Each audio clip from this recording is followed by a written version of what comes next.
ਨਜ਼ਮ ਹੈ ਹੋਣੀ ਦੇ ਹੀਲੇ। ਮੁਨੀਰ ਨਿਆਜ਼ੀ ਹੋਰਾਂ ਦੀ ਨਜ਼ਮ ਦੀ ਪਹਿਲੇ ਪੜ੍ਹਾਈ ਕਰਾਂਗੇ। ਨਜ਼ਮ ਨੂੰ ਪੜ੍ਹਾਂਗੇ ਕਿ ਉਹ ਕੀ ਹੈ, ਉਹਦੇ ਵਿੱਚ ਕੀ ਮਤਲਬ ਨੇ, ਉਹਦੇ ਫਿਰ ਦੇਖਾਂਗੇ ਕਿਸ ਦਾ ਦੋਸ਼ ਸੀ ਕਿਸ ਦਾ ਨਹੀਂ ਸੀ। ਇਹ ਗੱਲਾਂ ਹੁਣ ਕਰਨ ਦੀਆਂ ਨਹੀਂ।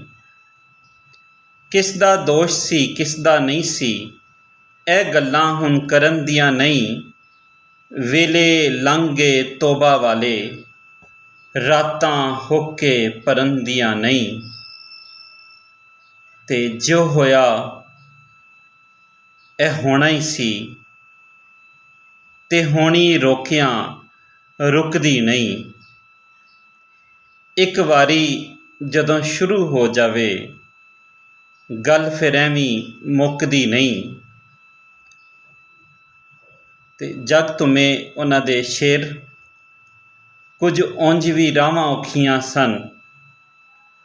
ਕੁਝ ਗੱਲ ਵਿੱਚ ਗਮ ਦਾ ਤੋਕ ਵੀ ਸੀ, ਕੁਝ ਸ਼ਹਿਰ ਦੇ ਲੋਕ ਵੀ ਜ਼ਾਲਮ ਸਨ। ਕੁਝ ਮੈਨੂੰ ਮਰਨ ਦਾ ਸ਼ੌਕ ਵੀ ਸੀ, ਕੁਝ ਸ਼ਹਿਰ ਦੇ ਲੋਕ ਵੀ ਜ਼ਾਲਮ ਸਨ। ਕੁਝ ਮੈਨੂੰ ਮਰਨ ਦਾ ਸ਼ੌਕ ਵੀ ਸੀ।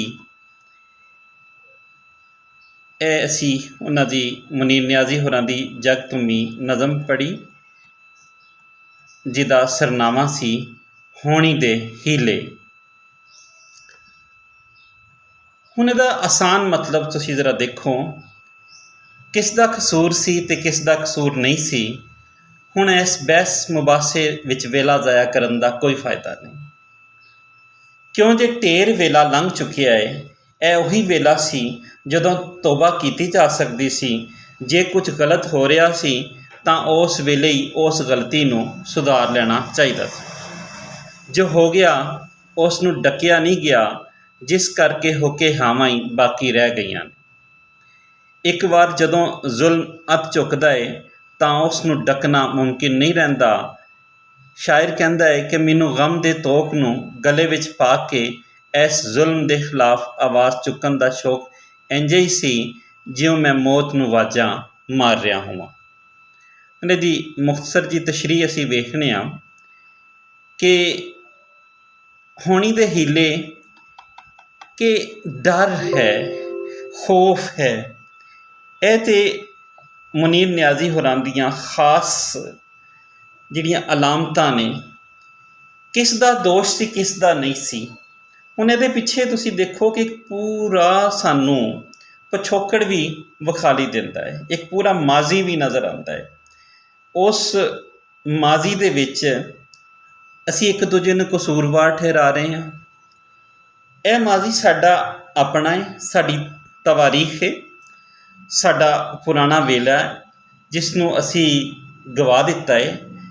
ਲੇਕਿਨ ਹੁਣ ਸ਼ਾਇਰ ਜਿਹੜਾ ਹੈ ਉਹ ਮੌਜੂਦਾ ਦੌਰ ਦੇ ਵਿੱਚ ਅਜੋਕੇ ਸਮੇਂ 'ਚ ਆਉਂਦਾ ਹੈ, ਕਹਿੰਦਾ ਹੈ ਕਿ ਇਹ ਗੱਲਾਂ ਹੁਣ ਕਰਨ ਦੀਆਂ ਨਹੀਂ।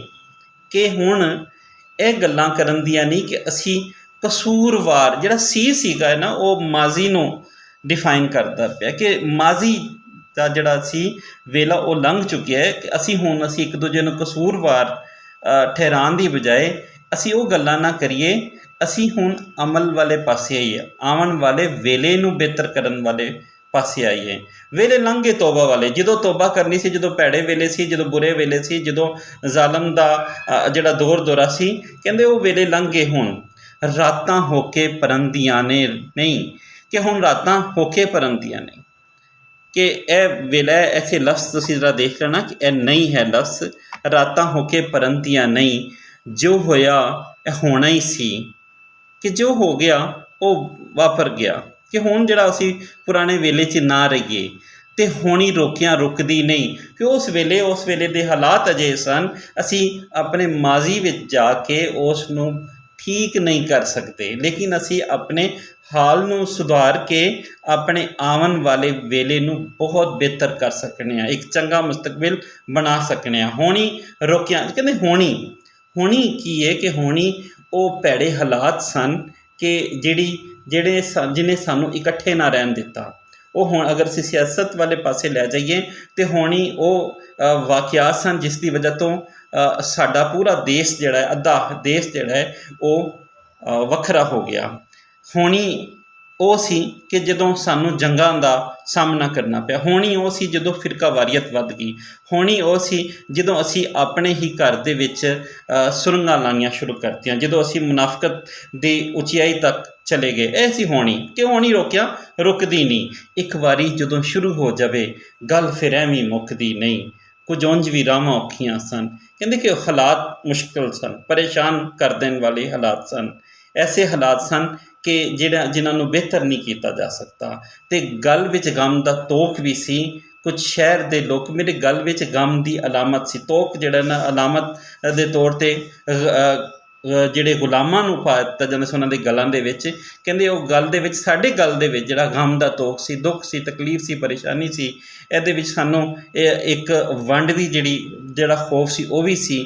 ਕਹਿੰਦਾ ਕੁਛ ਸ਼ਹਿਰ ਦੇ, ਹੁਣ ਸ਼ਹਿਰ ਇੱਕ ਇੱਥੇ ਪੂਰੀ ਅਲਾਮਤ ਬਣਦੀ, ਪੂਰੇ ਦੇਸ਼ ਦੀ, ਪੂਰੀ ਦੁਨੀਆ ਦੀ ਅਲਾਮਤ ਵੀ ਬਣਦੇ ਹਨ। ਕੁਝ ਸ਼ਹਿਰ ਦੇ ਲੋਕ ਵੀ ਜ਼ਾਲਮ ਸਨ ਕਿ ਹਮੇਸ਼ਾ ਇਸ ਦੁਨੀਆ ਦੇ ਉੱਤੇ ਜ਼ਾਲਮ ਦੀ ਹੀ ਚੜ੍ਹਤ ਰਹੀ ਹੈ ਕਿ ਉਹੀ ਆਪਣੇ ਆਪ ਨੂੰ ਵੱਡਾ ਸਮਝ ਰਿਹਾ ਹੁੰਦਾ ਹੈ। ਕਹਿੰਦਾ ਕਿ ਪਰ ਅਸੀਂ ਅਜਿਹੇ ਸਨ, ਕੁਝ ਮੈਨੂੰ ਮਰਨ ਦਾ ਸ਼ੌਕ ਸੀ। ਕਿ ਮੈਨੂੰ ਤੋਂ ਮੁਰਾਦ ਹੈ ਕਿ ਐਸੇ ਇਨਸਾਨ ਜਿਹੜੇ ਜ਼ੁਲਮ ਦੇ ਖਿਲਾਫ ਉੱਠਣਾ ਚਾਹ ਰਹੇ ਨੇ, ਜਿਹੜੇ ਜ਼ੁਲਮ ਦੇ ਖਿਲਾਫ ਹਮੇਸ਼ਾ ਕੋਈ ਨਾ ਕੋਈ ਆਵਾਜ਼ ਚੁੱਕਦੇ ਰਹਿੰਦੇ ਨੇ। ਕੁਝ ਮੈਨੂੰ ਮਰਨ ਦਾ ਸ਼ੌਕ ਵੀ ਸੀ। ਹੁਣ ਅਸੀਂ ਅਗਰ ਇਹਦੀ ਤਸ਼ਰੀਹ ਵਾਲੇ ਪਾਸੇ ਕੁਝ ਥੋੜ੍ਹੀ ਜਿਹੀ ਤਸ਼ਰੀਹ ਮੈਂ ਲਿਖੀ ਸੀ, ਉਹ ਤੁਸੀਂ ਜ਼ਰਾ ਦੇਖ ਲਵੋ।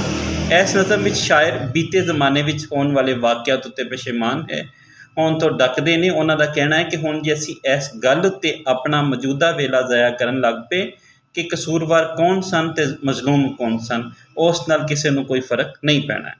ਕਿਉਂ ਜੋ ਹੋਣਾ ਸੀ ਉਹ ਤਾਂ ਹੋ ਚੁੱਕਿਆ ਹੈ। ਜ਼ਾਲਮ ਦੇ ਕੋਲ ਹੁਣ ਤਾਂ ਤੌਬਾ ਦਾ ਵੇਲਾ ਵੀ ਲੰਘ ਚੁੱਕਿਆ ਹੈ। ਕਿਉਂ ਜੇ ਬੰਦਿਆਂ ਦੇ ਹਕੂਕ ਨਾ ਪੂਰਾ ਕਰਨ ਵਾਲਿਆਂ ਦੀ ਸਜ਼ਾ ਮੁਆਫੀ ਦੇ ਕਾਬਿਲ ਨਹੀਂ ਹੈ। ਆਪਣੀਆਂ ਗਲਤੀਆਂ ਨੂੰ ਸੁਧਾਰਨ ਦਾ ਵੀ ਇੱਕ ਵੇਲਾ ਹੁੰਦਾ ਹੈ ਜਿਸ ਨੂੰ ਨਾ ਵਰਤਿਆ ਜਾਵਣ 'ਤੇ ਫਿਰ ਪਛਤਾਵੇ ਅਤੇ ਕਸਕ ਹੀ ਬਾਕੀ ਬਚਦਾ ਹੈ। ਠੀਕ ਹੈ।